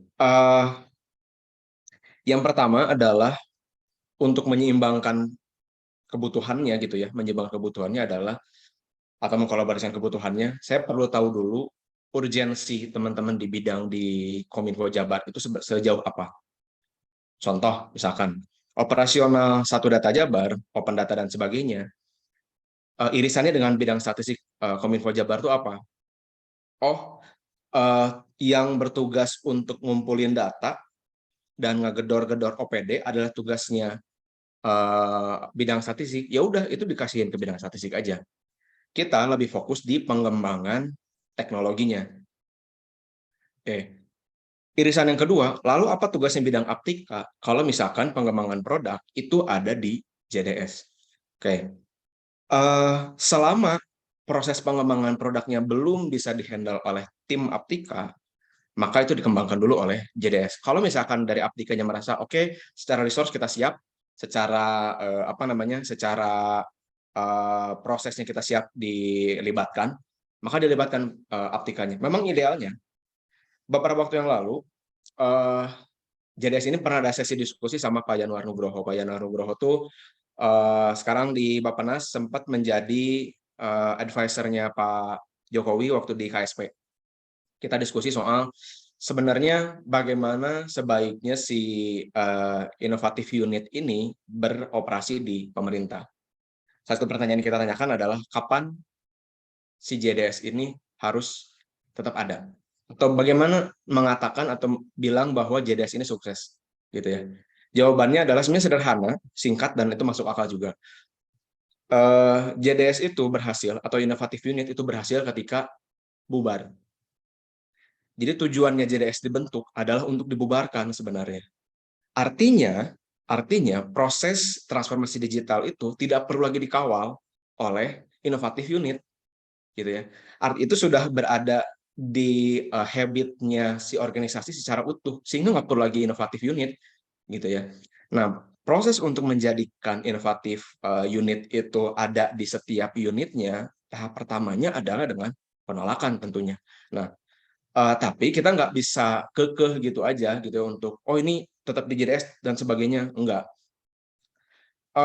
Yang kita lakukan adalah pertama kita empati dulu dengan kondisi bidang-bidangnya. Mereka tuh sebenarnya kebutuhannya apa, berperannya sesuai dengan aturannya seperti apa. Kalau misalkan kita udah split pekerjaannya, apakah mereka sanggup untuk saat ini? Kalau belum, kita ampuh dulu. Jadi kunci pertama adalah empati dulu dari JDS-nya, berempati dengan bidang-bidang di Kominfo Jabar. Kemudian yang kedua adalah soal bagi tugasnya. Kalau misalkan siap, tinggal dieksekusi. Kalaupun belum, ya udah nggak apa-apa di JDS dulu gitu ya. Nanti ke depannya tinggal di-develop sama teman-teman di bidang gitu ya. Nah, sama dengan batas pertanggungjawabannya. Kalau dimulai oleh JDS, maka yang bertanggung jawab adalah si JDS-nya sendiri gitu ya, lewat ya jelas Kominfo-nya gitu ya. Tapi kalau misalkan ada sesuatu hal yang beririsan, ya tinggal diperjelas aja siapa yang melakukan apanya. Mungkin kurang lebih itu. Mudah-mudahan menjawab pertanyaannya Pak Arief. Bagaimana mengkolaborasikan? Jelas pertama kita harus empati dulu. Kang Yatna, kenapa Kang Yatna? Ini sebetulnya nyambung dengan yang Pak Arief barusan. Yang dijelasin sih ya. Sistem agile ini adanya sebelum Kang Fatur masuk atau pas Kang Fatur masuk atau sesudah gitu. Oke. Jadi kita mulai itu 2019 baru dengan 6 orang generasi awal. Kemudian ada rekrutmen besar-besaran di 2020. Walaupun tidak sesuai dengan tidak sesuai dengan kebutuhan, akhirnya ada rekrutmen berikutnya di di 2021. Kita akhirnya memutuskan untuk menerapkan Agile ketika jumlah orangnya sudah banyak dan jumlah produk yang harus di-maintain, yang di-develop juga cukup banyak. Jadi nggak melulu harus langsung implementasi agile. Harus ngelihat juga kondisinya, kondisi orang-orangnya, kondisi dari apa yang dikerjakan oleh orang-orangnya. Sejauh ini belum ada model organisasi yang cocok untuk mengelola sejumlah proyek yang JDS bikin sekarang dan sejumlah orang yang sekarang JDS ada. Sejauh ini baru agile organization yang cocok. Mungkin 2 tahun lagi kita bisa berubah model organisasinya sesuai dengan kebutuhan. Ya, jadi kalau ditanya apakah jelas sebelum ini kita implementasi sekitar dari 2021 sampai sekarang gitu, Pak Yatna. Mulainya sudah dari 2021 kurang lebih kayak gitu. Dan dulu sempat dicoba di agile team juga sempat dicoba di Diskominfo Jabar, tapi karena mungkin agile coach-nya belum ada, jadi kurang sustain. Jadi selama ini masih ada di JDS aja gitu ya si agile ini. Kemudian masuk ke pertanyaannya Iwan, cara ngontrol agile gimana? Kang Fatur, saya mau tanggapi dulu sedikit. Boleh. Ya. Jadi menurut saya keren ya ini konsep JDS yang ada di Jabar ini. Jadi istilahnya mengcombine antara culture yang dari ASN yang susah untuk didobrak itu dengan menggunakan satu unit baru gitu ya. Kalau di pusat itu kayak ada KPK lah gitu ya mungkin seperti itu. Keren sih. Ya. Sebenarnya yang ide awal yang saya penasaran tuh yang ide penggagas JDS itu siapa, Pak Gubernur atau timnya beliau? Mungkin itu dulu. Setelah itu menurut saya jawaban Kang Fatur tadi sudah menjawab pertanyaan saya. Terima kasih. Kepo nih Pak Arif, kepo. Sebenarnya kalau ditanya inisiatornya, Pak Arif juga tahu sebenarnya inisiatornya siapa gitu ya. Tapi memang kita meramu JDS ini sejujurnya tidak pernah sampai sebesar yang sekarang. Bahwa kita akan dapat banyak tugas jelas, tapi apakah kita akan menggunakan konsep agile dan sampai seperti ini, kita belum nggak kepikiran gitu ya. Tapi di awal, referensi kita adalah ke Government Digital Service-nya UK. Ada tim yang berangkat ke sana untuk belajar langsung, untuk cari tahu sebenarnya baiknya seperti apa. Kalau di lokal, di kita, yang awal bikin inovatif ini kan sebenarnya Jakarta ya, Jakarta Smart City. Kita belajar juga dari JSC, polanya seperti apa. Sekarang JSC sudah menjadi BLUD, dan JDS juga OTW menuju BLUD, karena model organisasinya jauh lebih fleksibel di BLUD gitu ya. Ya, kenapa akhirnya inisiatornya Pak Arif juga sebenarnya tahu siapa. Belajar ke Government Digital Service-nya UK, kemudian pulang dengan segala macam insight, akhirnya dibentuklah tadi ada kita harus punya product manager, kita harus punya project officer dan sebagainya, itu belajar dari sana gitu. Jadi tetap harus ada compare-nya gitu dari luar, kurang lebih itu sih. Gitu mungkin Pak Arif. Saya lanjut ya Bu Ira ke pertanyaannya Iwan. Oke, ya silakan. Oke, yang pertama tadi gimana cara ngontrol agile. Idealnya organisasi yang menerapkan agile itu harus punya agile coach. Orang yang bertugas untuk memastikan apakah workflow-nya sesuai dengan kebutuhan atau tidak. Tapi di JDS karena agak sulit untuk menghadirkan agile coach gitu ya, apalagi yang certified agile coach itu mahal banget. Akhirnya yang digunakan adalah fase pertama, setiap product manager ini harus mengerti soal agile. Sehingga minimal dia sudah bisa menjadi agile coach untuk squad-nya. Jadi untuk secara squad, lead-nya atau agile coach-nya juga ada di product manager gitu. Atau kalau misalkan mau lebih mau lebih advance, misalkan di lead tribe-nya yang sebagai agile coach-nya, boleh juga. Yang penting agile coach ini harus ada di level yang punya kontrol, harus punya otorisasi gitu. Jadi sejauh ini yang kontrol agile-nya adalah dari si product manager atau lead tribe.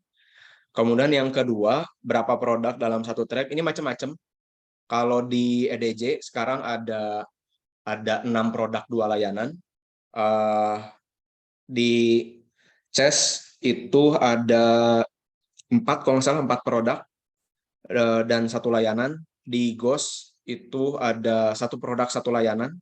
Jadi Tribe ini dibuat sebenarnya bukan berdasarkan berapa project atau berapa produk yang dibuat, tapi siapa penerima manfaatnya. CES atau Citizen Engagement Service itu penerimaan manfaatnya adalah masyarakat. User base-nya adalah masyarakat umum. Nggak bisa disamain dengan user base-nya adalah PNS atau ASN. Makanya kita buat namanya Tribe Ghost, Government Operation Services. Market mereka adalah si ASN-nya. Nah, EDJ setengah ada di CES, setengah ada di Ghost gitu loh. Satu data itu user base-nya adalah ASN. Open data itu ada di masyarakat. Nah, akhirnya ini dibuat satu tribe sendiri, si ekosistem data Jabar, berperan sebagai konteksnya data, tapi tangible produknya atau tangible itemnya adalah produk-produk yang penerimaan manfaatnya ada di ASN, ada di masyarakat. Jadi, kapan kita membuat tribe? Ketika penerima manfaatnya atau user base-nya itu berbeda. Kalau disamain, kasihan nanti risetnya. Itu yang kedua. Yang ketiga, Punten monitoring produk. dipotong, Kang. Saya kasih lihat. Kenapa? Punten dipotong yang pertanyaan yang kedua. Itu kan di setiap squad ada chapter yang bisa lintas squad atau lintas tribe. Nah, si chapter ini dia harus lihat job listnya ya, Kang ya. Maksudnya si kepadatan Ya. jobnya itu biasanya ngontrol gimana gitu. Siap. Oke, jadi kalau di JDS itu, chapter dan guild ini disebutnya divisi dan subdivisi. Secara de facto-nya ada divisi dan subdivisi. Tapi apakah ini tertuang dalam pergub, tertuang dalam capgub, ada divisi analis dan sebagainya? Enggak. Jadi ini murni untuk mempermudah kita ngontrol 160 orang. Ada divisi, ada subdivisi.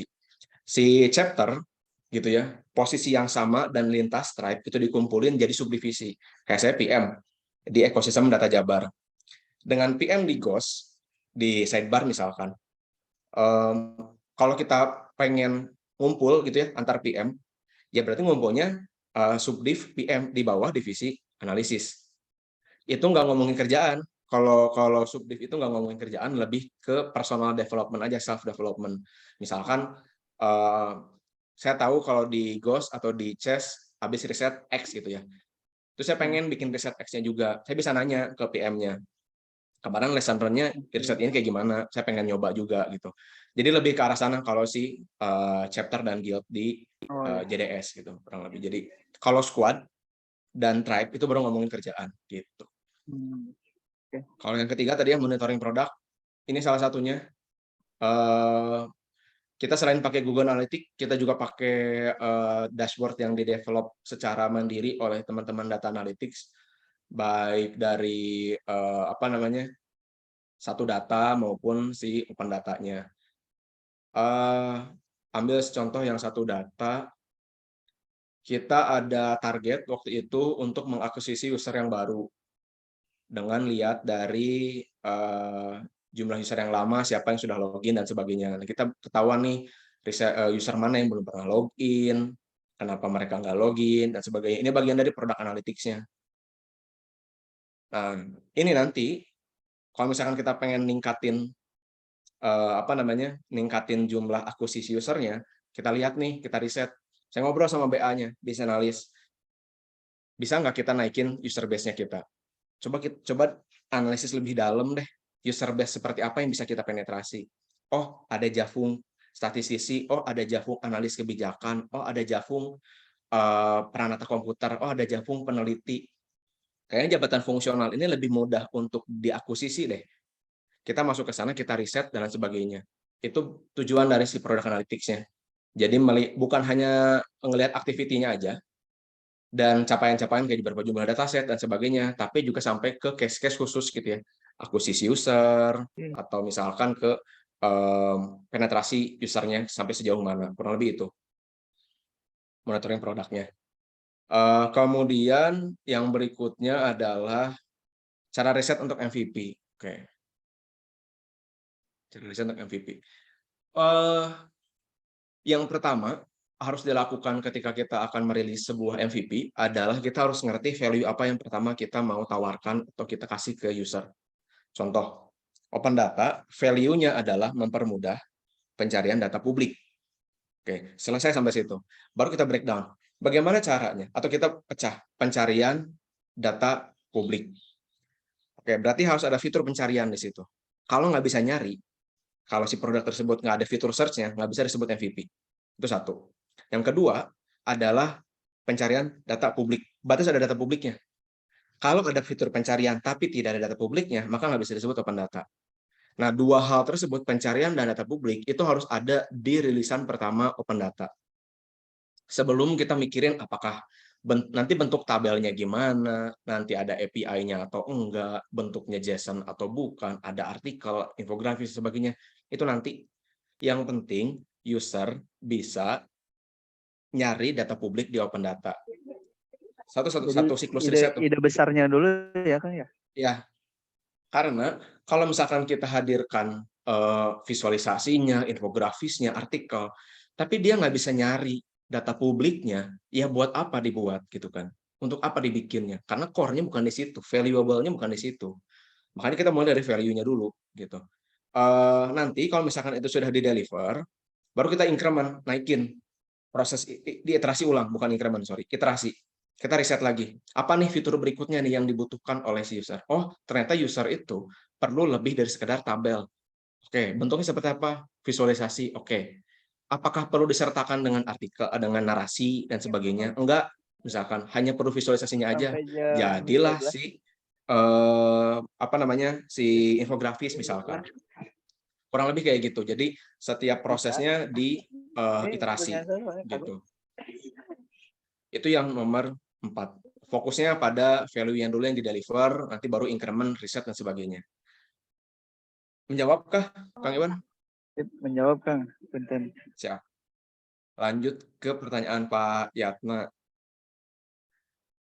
Betul, kalau di pemerintah dokumentasi itu jadi ini apa ya, masuk dalam KK biasanya, jadi capaian. Oke. Saya coba jelasin sebenarnya apa yang dimaksud dengan working software design comprehensive documentation. Itu bahasa di Agile Manifesto. Bukan artinya kita nggak bikin dokumentasi. Kita tetap bikin dokumentasi, tapi itu biasanya udah menuju fase akhir. Kalau misalkan terlalu fokus sama dokumentasi, sementara konteks utamanya adalah si produknya, nggak bekerja, terus buat apa dokumentasinya? So, yang pertama dibuat adalah make sure software-nya sesuai dengan request.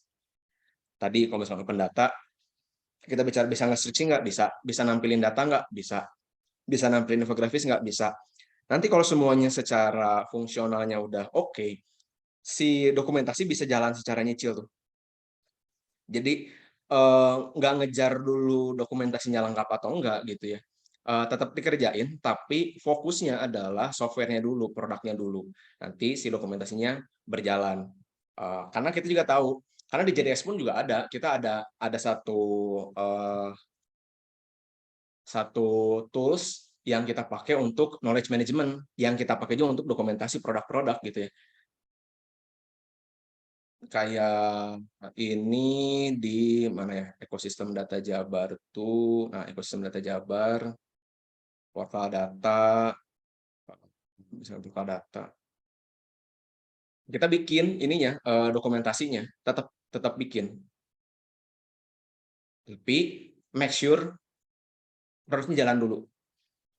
Jadi jangan dulu beresin jangan dulu beresin si dokumentasinya, produknya dulu diselesaiin, baru nanti dokumentasi bisa jalan gitu. Tetap dikerjain. Kemudian yang kedua, mengatasi penolakan dalam manajemen request.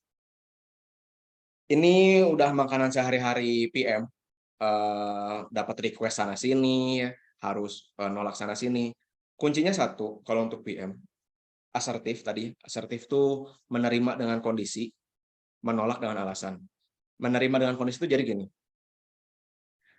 Oke, kita bisa kerjain request-nya, Tapi karena load timnya lagi ngerjain yang lain, kondisinya ini yang mungkin bisa dilakukan. Mungkin nggak 100%, tapi kita bisa bikinin atau bisa deliver request-nya sesuai dengan kebutuhan. Nah, sebelum kita bisa menjawab hal tersebut, yang harus dilakukan seorang PM adalah ngerti konteks masalahnya dulu. Kebanyakan yang terjadi adalah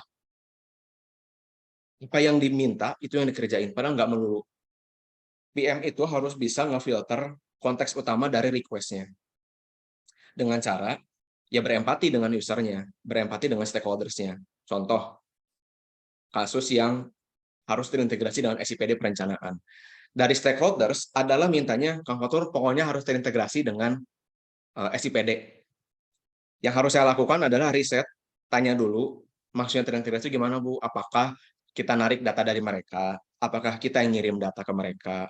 Ada nggak dokumentasi API-nya, supaya kita bisa strukturkan datanya, dan lain sebagainya. Semua kondisinya saya pelajari dulu, baru bisa kasih opsinya. Nah, ini juga yang tahapan kedua.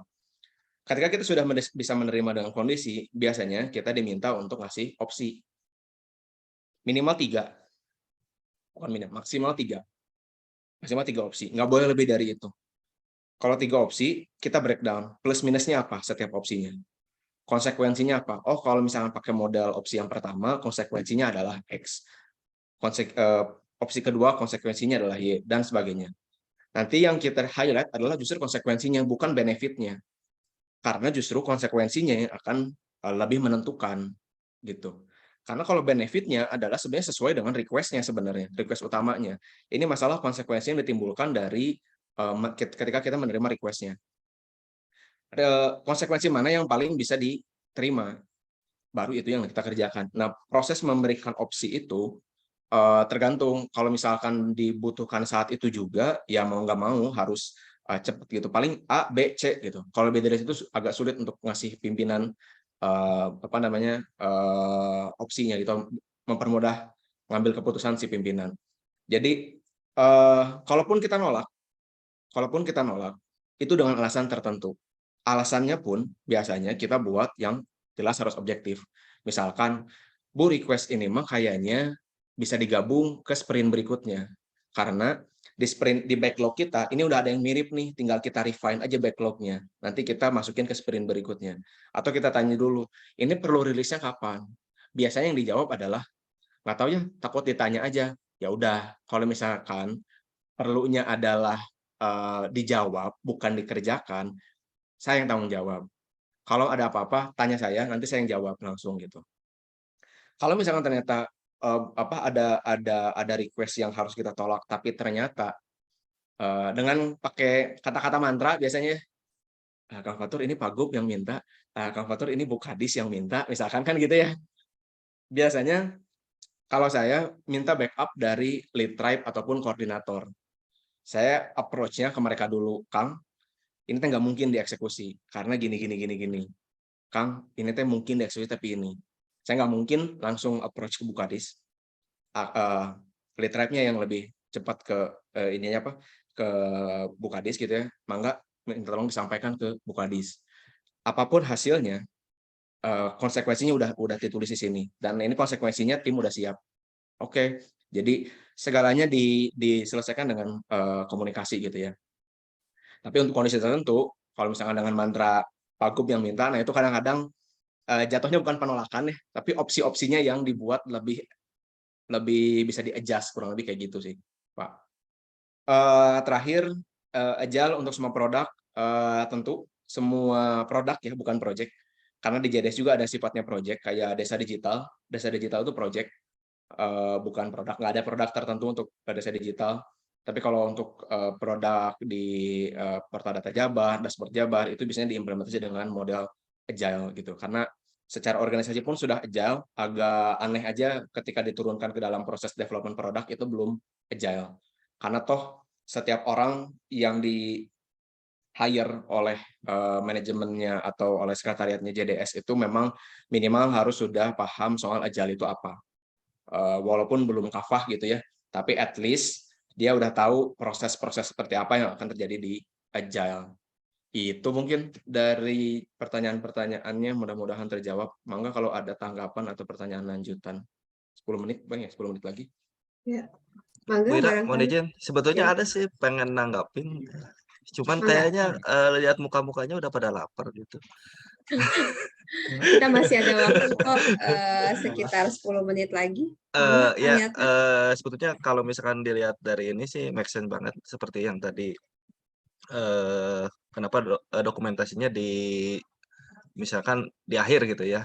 Karena memang kalau agile kan memang dibuatnya itu akan terus istilahnya berkembang kalau misalkan kita udah buatin dokumentasinya nanti akan terbelakang dengan produknya gitu ya. Karena memang harus update terus itu daripada memang kerja 2 kali atau kerja 3 kali, lebih baik nanti aja itu di belakang. Yang penting produknya itu sesuai dengan kebutuhan yang diinginkan oleh yang membutuhkannya gitu. Terus yang penolakan, nah ini nih sebetulnya sangat penting gitu ya. Seperti misalnya kalau Kota Bandung nih akan bergerak jadi BDS gitu ya, bukan jadi BDS gitu misalkan. Otomatis kan semua aplikasi ini akan dibuat oleh BDS tersebut gitu ya. Nah ini mungkin akan membutuhkan banyak sumber daya manusianya juga gitu ya. Terus yang jadi masalah, bagaimana kalau misalkan kekurangan sumber daya manusia tersebut gitu. Sedangkan tuntutan itu banyak gitu. Nah itu kan pasti kita juga harus memilih mana yang akan di-develop, mana yang enggak gitu. Nah itu gimana sih yang dilakukan di JDS? Oke. Nah, Jadi priority ya, Pak ya, priority ya, management-nya. Kalau kita measurement soal urgensi atau prioritas itu biasanya itu udah ada di level koordinator biasanya, level koordinator atau level lead tribe. Tapi biasanya gini, kalau urgensinya kayak gimana gitu ya. Eh, Kalau ngelihat di layar Agile Manifesto di manifesto pertama, individual dan interaksi gitu ya. Biasanya kita melibatkan stakeholder utama ketika dalam proses design thinking untuk ngeluarin semua keresahannya, kebutuhannya dan sebagainya. Urgensinya ada di mana dan sebagainya.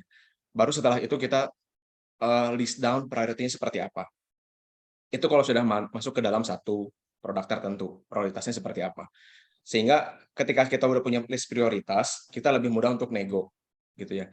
Nah, bagaimana kalau misalkan ini dieskalasi ke dalam level produk atau berapa banyak produk yang harus dibuat. Biasanya gini, tentu nggak bisa semuanya dikerjain. Harus ada yang dikorbankan. Tapi seperti apa supaya produk ini bisa prioritas? Pertama, ini mungkin agak politis, tapi ini juga yang dilakukan oleh JDS. Filternya adalah apakah yang di-develop ini mendukung visi misi dari gubernur. Kalau misalkan agak jauh dari visi misi gubernur, lebih mudah untuk kita adjust. Bahasanya mungkin, ya sekali lagi bahasanya politis, bukan nolak, tapi di-adjust, disesuaikan gitu ya. Tapi make sure apapun yang dilakukan itu berdampak pada visi misi dari gubernur, dari pimpinannya. Itu satu. Kalau misalkan enggak, itu bisa jadi mungkin prioritas kesekian dan sebagainya. Kemudian cara melakukan prioritas adalah yang kedua, product manajernya harus bisa mengukur berapa banyak resource yang harus dikeluarkan dan harus dihabiskan. Habiskan berarti waktu gitu ya. Untuk nge-develop produk ini kira-kira perlu berapa banyak orang dan perlu berapa banyak waktu. Kalau misalkan dari bayangannya si product manager ini terlalu lama, investasinya terlalu besar gitu ya, orang yang dilibatkan terlalu banyak, waktu yang dibutuhkan juga terlalu panjang, sehingga deadline yang nggak masuk, mau nggak mau pilihannya dua, di sunset atau dihapus, prioritas atau dinantikan, atau kita perkecil scope-nya. Yang penting sesuai dengan kebutuhannya, tapi nggak mungkin seluruhnya bisa kita akomodir. Maka deal-dealan dengan stakeholders-nya adalah, oke, ini kita bisa lakukan, tapi scope-nya kita perkecil. Sama dengan poin sebelumnya, kita ngomongin soal asertif, menerima dengan kondisi, atau menolak dengan alasan. Jadi, mungkin scope-nya bisa diperkecil, sehingga masih bisa dikerjakan. Yang ketiga, ini yang bisa dilakukan adalah kalau misalkan sudah ada produk yang established, yang sudah ada, kita harus lihat apakah bisa digabung dengan produk yang lain. Ambil contoh, logistik minyak goreng waktu di bulan 3, bulan 4, 2022, sebenarnya kita bisa aja bikin produk tertentu, tapi cost-nya terlalu besar. Artinya harus ada product manager lagi, harus ada squad yang nge-lead, dan sebagainya. Akhirnya, secara konteks, secara value, si minyak goreng ini digabung ke Sapa Warga. Sehingga squad yang mengerjakannya adalah squad Sapa Warga. Gitu. Beda dengan kondisi di Cianjur. Kondisi Cianjur itu, karena kita tahu ini sifatnya akan selesai gitu ya, tapi kita belum tahu akan berapa lama, dan kita tahu juga yang nanti bertanggung jawab adalah Deskominfo Cianjur, makanya kita buat timnya lebih ad hoc. Tugas pertama adalah memadamkan kebakarannya dulu.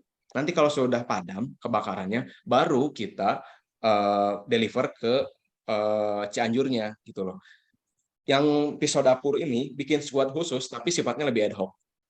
Nah, jadi harus diukur ketika request ini masuk, apakah bisa digabung, apakah ini sesuai dengan visi misi dari gubernur? Oke, sesuai.